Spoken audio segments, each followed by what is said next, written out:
नमस्कार साथियों, कैसे हैं आप लोग। आशा करता हूं आप लोग अच्छे होंगे। दोस्तों, जब से आंसर की आपका आया हुआ है तब से आपके मन में ये जिज्ञासा उठ रहा होगा कि क्या हमारा सिलेक्शन होगा, क्या हम पीटी के लिए क्वालिफाई करेंगे अथवा फाइनल मेरिट हमारा बन सकता है या फिर नहीं।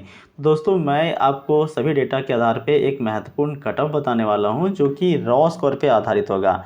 देखिए साथियों, अभी तक ये एग्जैक्टली नहीं पता चल पाया है कि कितना प्रतिशत अटेंडेंस रहा है और साथ में किस कैंडिडेट का यहाँ पे शिफ्ट मॉडरेट था अथवा किन कैंडिडेट का शिफ्ट यहाँ पे टफ या फिर किन का जो है वो इजी था।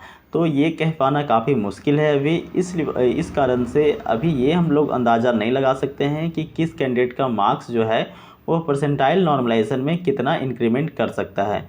सो दोस्तों, एक मैं रॉ स्कोर बताने वाला हूँ, चाहे किन्हीं का शिफ्ट जो है वो हार्ड, मॉडरेट या फिर इजी हो। यदि इतने रॉ स्कोर आपके आ पा रहे हैं साथियों, तो डेफिनेटली आपका पीईटी के लिए ई कॉल लेटर आ जाएगा, इसकी गारंटी मैं लेता हूँ। और साथियों, फाइनल मेरिट के लिए भी मैं आपको कट ऑफ बताऊंगा कि फर्स्ट फाइनल लिस्ट में यदि आपका नाम आना है तो ऐसी स्थिति में आपके जो रॉ स्कोर है वो कितने होना चाहिए। देखिए दोस्तों, सबसे पहले अगर हम बात कर लेते हैं जयपुर जोन की वैकेंसी की, तो 5249 के आसपास यहाँ पे वैकेंसीज़ हैं। और एप्लीकेशन कितना रिसीव्ड हुआ है, तो 9,61,027 टोटल एप्लीकेशन रिसीव्ड हुए हैं। और जैसा कि साथियों आप अटेंडेंस देख ही पा रहे होंगे कि अटेंडेंस मैक्सिमम जो है वो 45 टू 55 के आसपास रह रहा है। तो एक अप्रॉक्स मैक्सिमम अटेंडेंस हम लोग जो है वो 60% लेकर के चलते हैं। यदि 9,61,027 का 60% निकालें तो 5,76,616 के आसपास आ जाता है। ठीक है। वहीं दोस्तों, पीईटी के लिए यानी जब आपका फिजिकल होता है उस समय 3 गुना कैंडिडेट को कॉल लेटर भेजा जाता है, यानी 5,249 टोटल सीट है। 3 से मल्टीप्लाई कीजिएगा तो ये आ जाएगा 15,747। मतलब 15,747 कैंडिडेट्स ऐसे होंगे जो जयपुर जोन से यहाँ पे फिजिकल एफिशिएंसी टेस्ट देने के लिए जाने वाले हैं। ठीक है। अब साथियों, यहाँ पे देखिए पर सीट कंपटीशन आपका फिजिकल एफिशिएंसी टेस्ट के लिए कितना कम रह जाता है।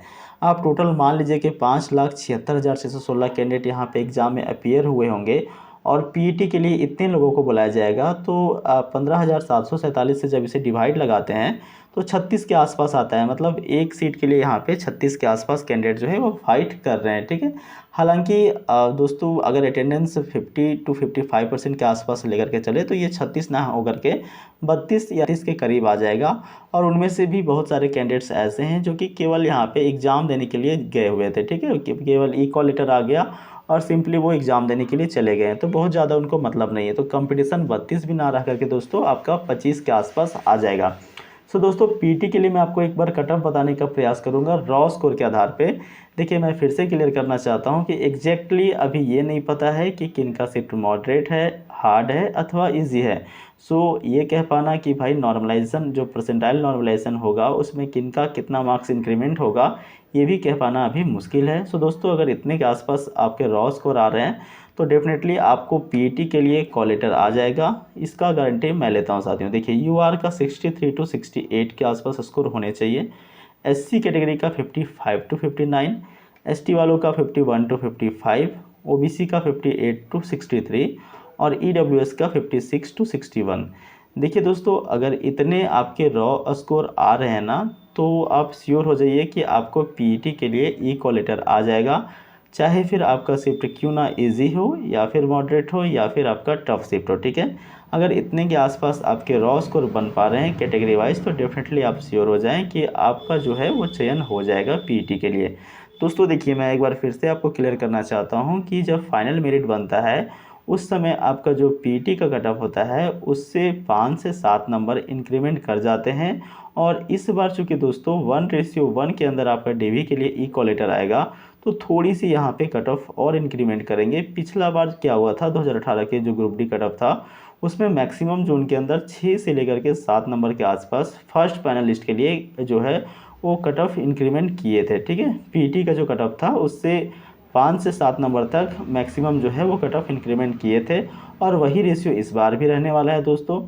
सो अगर आप इन कैटेगरी वाइज मार्क्स से 5 से 7 नंबर के आसपास आपके अधिक आ रहे हैं, यूआर में जैसे आप बिलोंग करते हैं तो 63 है, तो भाई 70 के आसपास आपके आ रहे हैं, तो डेफिनेटली आपको जो है वो फाइनल जब आपका मेरिट लिस्ट आएगा उसमें फर्स्ट पैनल में ही आपका ज्वाइनिंग हो जाएगा। हालांकि दोस्तों अगर 5-6 नंबर ज़्यादा नहीं है, 2-3 नंबर भी ज़्यादा हैं, तो भी आपको घबराने की आवश्यकता नहीं है, क्योंकि देखिए यहाँ पे अभी आप देख पा रहे होंगे कि 2018 का जो ग्रुप डी था उसका अभी भी ज्वाइनिंग हो ही रहा है, ठीक है।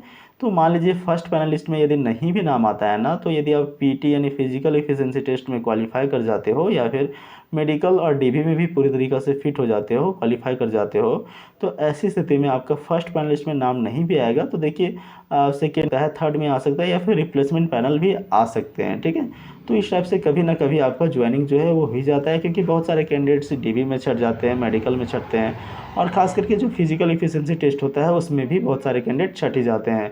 सो दोस्तों आपको घबराने की आवश्यकता नहीं है। यदि इतने के आसपास रॉ स्कोर आपके बन रहे हैं तो आप श्योर हो जाइए, आपको पीटी के लिए भी कॉल लेटर आएगा और कहीं ना कहीं आपका फाइनल मेरिट में भी नाम आ जाएगा।